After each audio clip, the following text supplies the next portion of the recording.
The second step in 4.8 is to now balance the ledgers. We've entered all the transactions, so what we're going to do is start with cash at bank. So we can't just assume this will always have a debit balance, it can have a credit balance.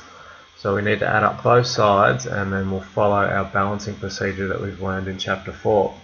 So in this case we're going to add up and just double check that both sides do have one side is bigger than the other. So in this case there's all our debits.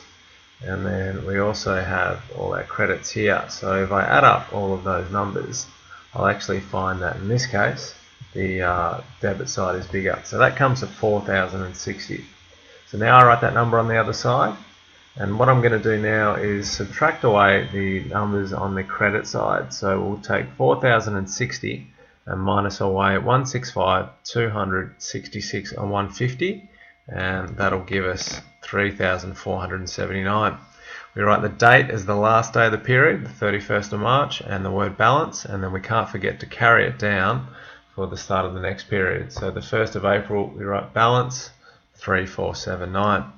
With debtors, it's quite obvious what the balance is, but because there is more than one entry, we're still going to balance it. So it's obviously the debit side's the larger side. Transfer that over.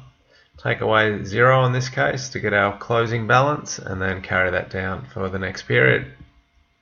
We've then got stock. Stock's an asset, so it will always have a debit balance. So in this case the assets will, the debit side will be the bigger side for a total of 26,500. Transfer that over. We'll then subtract away all the numbers here, so 200, 100, 150, 200 and 900, and that'll give us a closing balance of 24,800, and we'll carry that down. Creditors are a liability, so that's always going to be bigger on the credit side, and we'll carry over the balance to the other side, figure out the balance at the end of the period, and carry that down on the 1st of April. Then got GST clearing, another ledger where we will need to add up both sides. That can be a debit or a credit balance depending on the GST transactions for the month. So the first thing we want to do is add up all our debits there, and then we want to go and add up all our credits over here. So when we do that, we'll find that in this case, it's actually the credit side which is larger. So it's going to have a credit balance, or sorry, the credits will come to 5340. We'll write the larger total on the other side, and now we'll subtract away those 3 debits up above and get a closing balance of 5169 and carry that down on the 1st of April.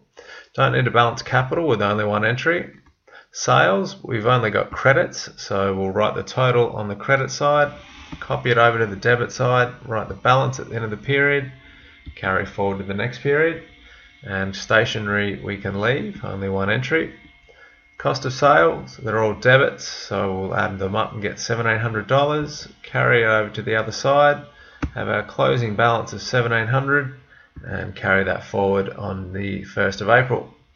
Advertising we can leave, wages we'll need to do because there's more than one entry, so the total debits will be $350. We'll transfer that over to the credit side, get our final balance and carry that forward.